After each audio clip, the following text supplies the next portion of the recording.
立法院财政委员会上午伫立委赖慧媛的邀集，包括主计总处、文化部文化资产局以及国营代替公司、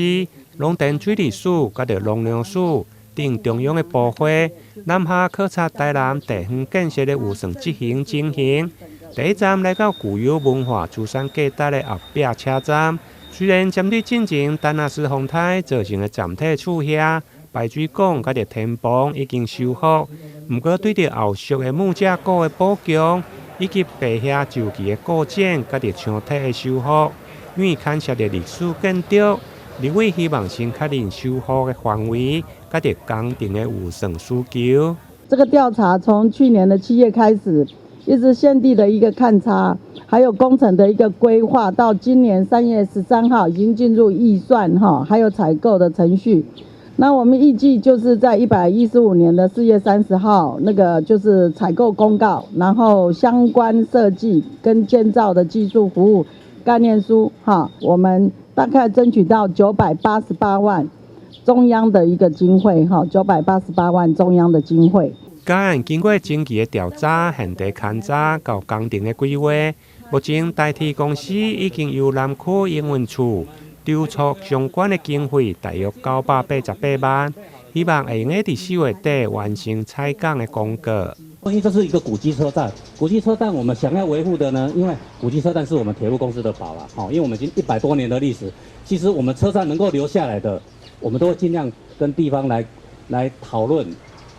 尽量的能够来做原貌保留这件事情是最好的。在今年度的部分，我们预算已经准备好了，所以我们会在4月份的时候，我们就要上网来做这个采购。那我们的程序大概我们目标希望能够在7月份的时候呢，能够把设计案决标，把厂商找进来。好，那这边的话，我们大概就会在年底年底之前会完成一个基设的动作。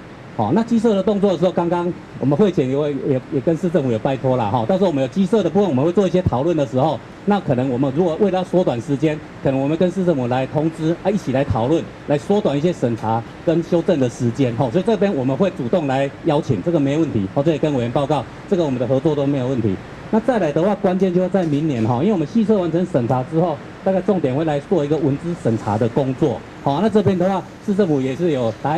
答应我们说，这个部分到时候收到之后一定会优先来办理。所以在这边跟委员报告，跟各位乡亲报告我们的目标都会在只要文资审查完成之后呢，我们的预算大概在3个月内就会开始来做主体工程的修复的招标。虽然该案目前经过市府文资处的同意备查，不过立委赖慧媛嘛希望相关的单位要加速文资的审查，甲设计的程序，避免工程卡伫行政的流程。接续一行人嘛转往后壁区视察灾损农地复耕情形，以及农水路的工程，希望会用协助农民早日恢复稳定的灌溉，甲正常的耕作。台南新闻林永根采访报道。